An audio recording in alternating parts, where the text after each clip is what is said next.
Assalamualaikum warahmatullahi wabarakatuh.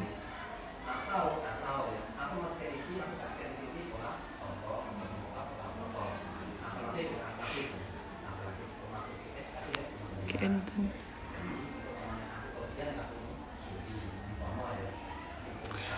Halo semua, selamat pagi.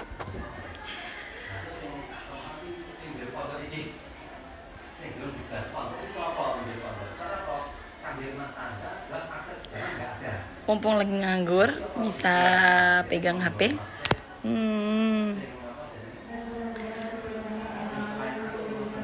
Yuk ngobrol. Apa aja?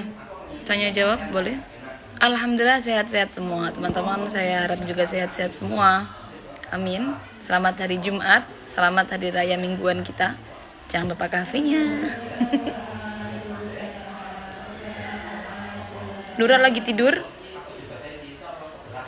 Kalau pengen tahu wajahnya mirip bapak dan emaknya pastinya. Gak mungkin mirip tangganya. Yuk, barangkali mau bahas apa nih yang lumayan bermanfaat nih.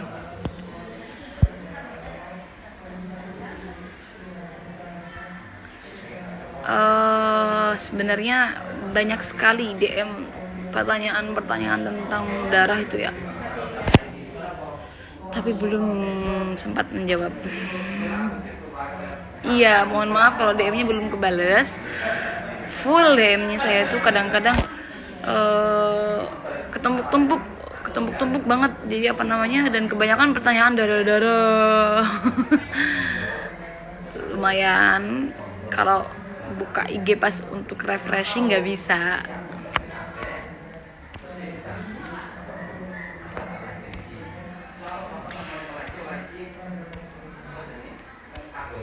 Kakek dari ibu dari pondok mana? Kakek dari ibu berarti abahnya Umi ya, abahnya Umi itu dari Madura,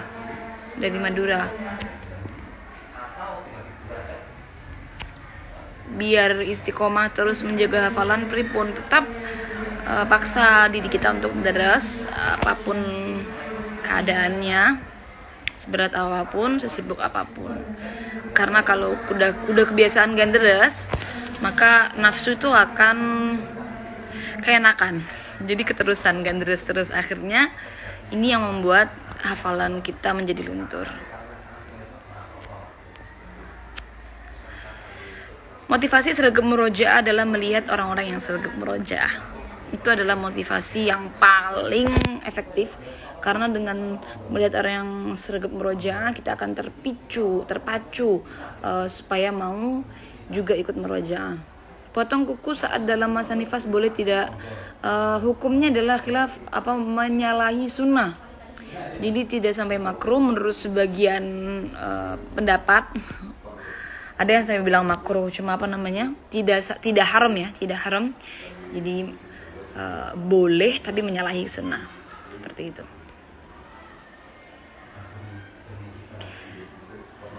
Kalau pakai alis sama eyeliner, apakah harus dihapus juga pas wudu? Kalau eyeliner kalau waterproof tentunya harus dihapus ketika wudu. Kalau alis, bila mana itu tipis, kira tidak menghalangi masuknya air, semua tipis-tipis aja ya. Kalau alisnya tebal, kemudian ada pakai maskara maskara untuk bulu alisnya juga, itu ya tetap harus dihapus berarti. Bunyai Ruqayyah Marzuki Napol Reska Pundut, benar, baru saja kami juga mendapatkan kabar bahwa mbak atau kakak daripada Baya Idris Marzuki kapundut. Innalillahi wa inna ilaihi raji'un.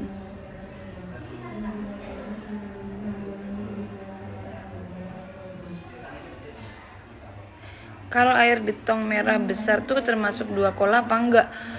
Jadi ukuran 2 kola tuh teman-teman 60, airnya sejumlah 60 meter persegi ya. 60 meter kubik. Mohon maaf ini pada lupa ini apa namanya bahasanya. Kira-kira ada nggak ya? Nggak tahu. Seberapa tongnya juga saya nggak tahu. Dulu sehari menghafal berapa halaman? Satu halaman. Cuman karena memang saya menghafal pada tahun pertama itu belum haid. Jadi setiap hari setoran. Akhirnya terhitungnya lumayan cepat. Cuma sebenarnya teman-teman, menghafal Al-Quran itu bukan masalah cepat dan tidaknya. Karena pada intinya menghafal itu adalah murojaah tiap hari, murojaah sampai mati. Itu pada intinya. Jadi teman-teman, jangan buat murojaah menghafal itu diberikan tolak ukur berapa tahun, jangan. Karena pada intinya kalau sudah lancar itu tidak akan ada yang tanya berapa tahun menghafalnya, tidak. Bagaimana cara murojaahnya? Pertanyaannya kan seperti itu. Bagaimana cara menulisnya kalau sudah lancar itu ya? Lah, kalau belum lancar, walaupun toh menghafalnya itu secepat kilat sebulan hatam, tapi kalau belum lancar buat apa, begitu kan? Kita kan menghafal supaya betul-betul hafal gitu loh.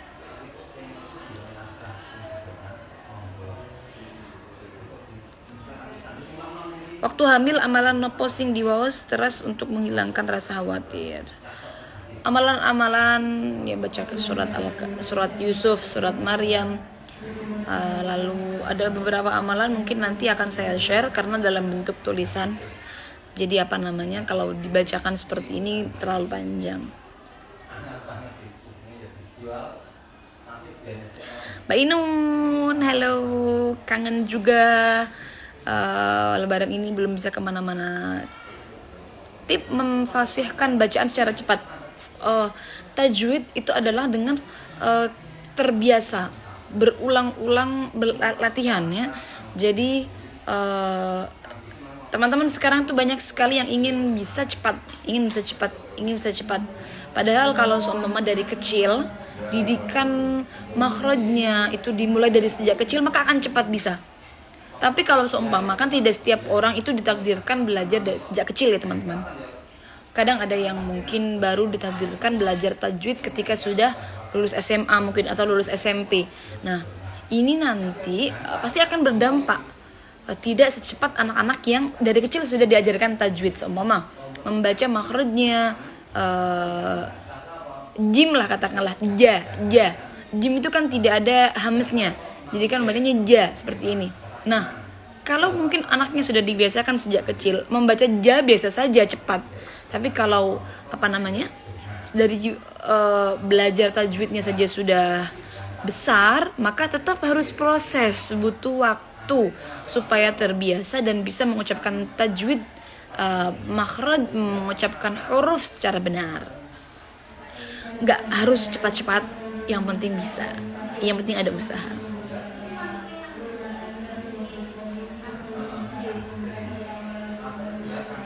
Berat badan aman? Nanti kita OTD ya, kira-kira aman apa enggak.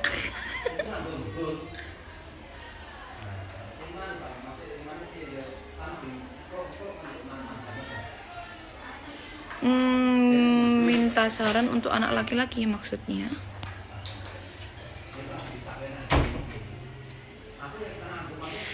Bagaimana menyikapi kita mengetahui hukum-hukum atau cara memakai mukena yang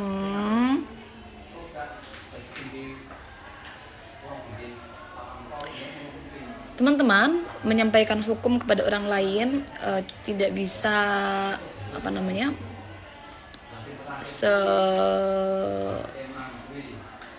sefrontal. Jadi maksudnya gini ya, seumpama kita tahu ada orang pakai mukena salah, seumpama ya, kita semua pakai mukena terusan, ada kita lihat orang pakai mukena potongan, kita tahu nih ibunya seumpama ibu-ibu lalu pakai mukenanya kelihatan mungkin kakinya dan sembarang ya, dan itu banyak orang yang seperti itu. Dalam mungkin ketika jamaah tuh banyak orang yang kakinya kelihatan ketika pakai mukena. Kita nggak bisa tiba-tiba seumpama panjenengan tahu yang benar mana lalu moro-moro, Bu mohon maaf ibu salah, begitu. Tidak, seumpama belum kenal itu tidak bisa segampang itu menyampaikan barangkali berkenalan dulu. Jadi ada step-stepnya gitu teman-teman.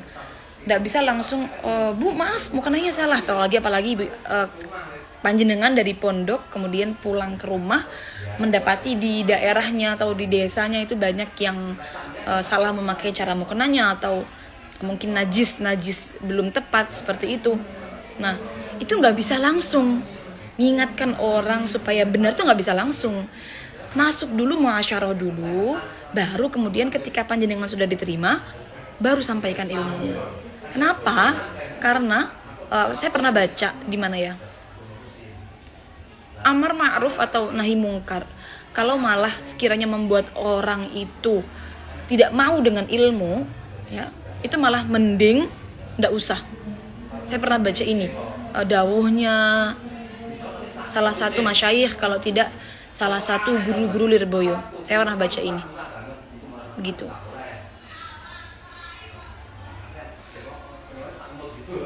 Kalau lagi haid boleh murojaah enggak? Murojaah ya bahasanya, berarti dia sudah hafal. Kalau yang diikuti oleh pendapat yang diikuti oleh umi saya, umi Hana, umi Azam yang mertua saya, itu semua mengikuti pendapat yang mengatakan perempuan yang haid diperbolehkan untuk murojaah ketika dia sudah punya hafalan untuk menjaga hafalannya, seperti itu.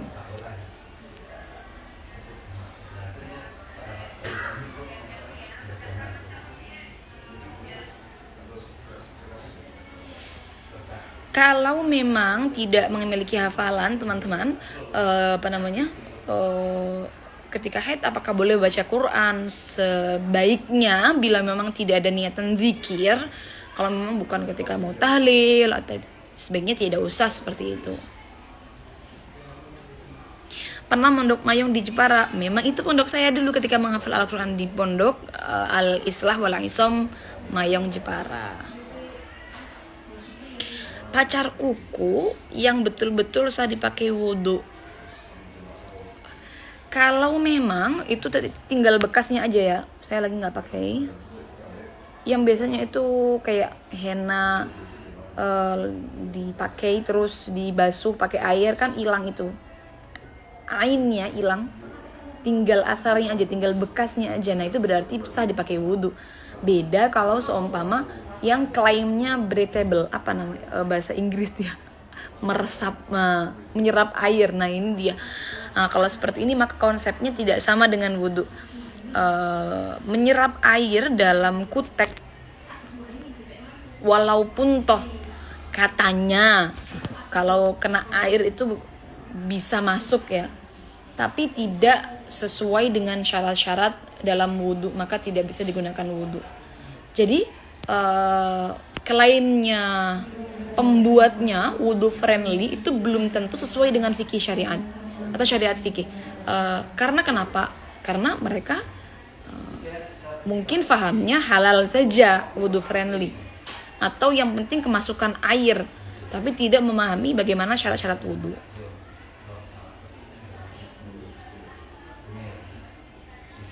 Di Pondok Al-Baqarah restorannya itu ada beberapa tahap. Kalau yang masih persiapan sama teman-teman ustazah, kalau yang juz 1 sampai juz 10 sama saya dan Mbak Jihan, lalu ntar kalau sudah ke atas juz 11 sampai Hasan sama Umi. Kalau haid boleh keramas? Nggak boleh lah. Kenapa nggak boleh keramas ketika haid? Nurah ini di samping. Nih lihat kakinya.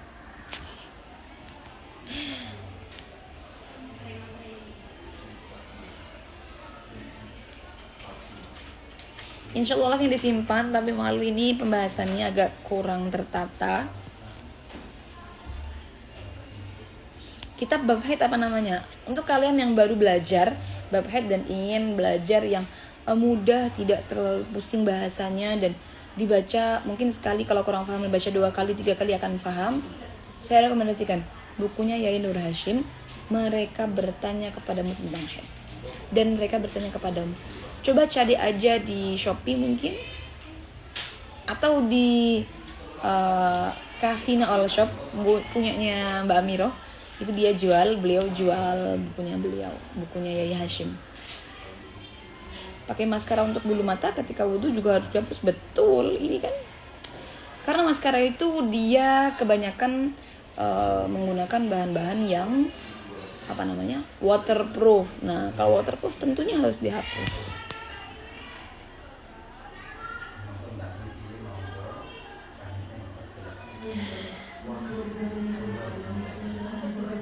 Bolehkah mengirim Al-Fatihah waktu kita haid? Boleh. Niatnya kirim atau niatnya zikir? Boleh. Nikah mahram, ini dia yang kemarin saya baru baca di garwonya IG-nya garwonya Habib Jindan. Beliau juga bahas tentang nikah mahram karena beliau cerita bahwa Habib Jindan itu nikah mahram dengan Syarifah Fatimah Musawa supaya mahram dengan Ummu Fatimah Musawa, ibunya Syarifah Fatimah Musawa atau garwunya Habib Mundir. Nah, nikah mahram itu seperti ini teman-teman. Dan ini juga kejadian juga pada mbah saya. Seumpama orang itu kalau bepergian, kalau beliau garwanya Habib Mundir itu nikah mahramnya karena beliau kan sering bolak-balik Yaman ke Indonesia. Nah, padahal kan harus ada mahramnya. Nah, sedangkan pada waktu itu Habib Mundir tidak selalu bisa menemani. Akhirnya supaya ada mahramnya, mahram itu berarti yang tidak boleh dinikah, maka beliau menikahkan Syarifah Fatimah Musawa yang masih kecil pada waktu itu dengan Habib Jindan, sehingga Habib Jindan mahram dengan beliau. Nah, kalau di mahram akhirnya bisa menemani beliau ketika perjalanan Yaman Indonesia seperti itu. Kalau di Indonesia biasanya nikah mahram itu tujuannya atau banyak diamalkan oleh para keluarga pondok supaya saged salim kepada bunyai. Semisal bunyai saya, Bunyai Hajar, Pondok Al-Islah wal Islam Jepara, itu beliau mahram dengan siapa namanya? Lupa namanya. Siapa namanya? Abahnya Gus Maksum Betengan ya. Pokoknya gini, pingin salim sama bunyai, akhirnya supaya mahram dengan bunyai, nikah dengan anaknya begitu. Tapi nikahnya cuma nikah doang, akad doang. Setelah akad langsung ditolak begitu loh. Saya lupa namanya. Ya Allah, lupa namanya. Teman-teman, sudah ada temannya saya. Tadi kan saya sendirian di rumah. Nih, Mbak Jihan sudah datang. Jadi sepertinya saya bentar lagi mau mohon undur diri. Terima kasih semua yang udah ikut, yang udah berpartisipasi. Insya Allah kalau lagi lenggar-lenggar kita bikin live lagi, atau kita bikin konten-konten yang bermanfaat supaya Instagram saya ada manfaatnya. Karena Instagram saya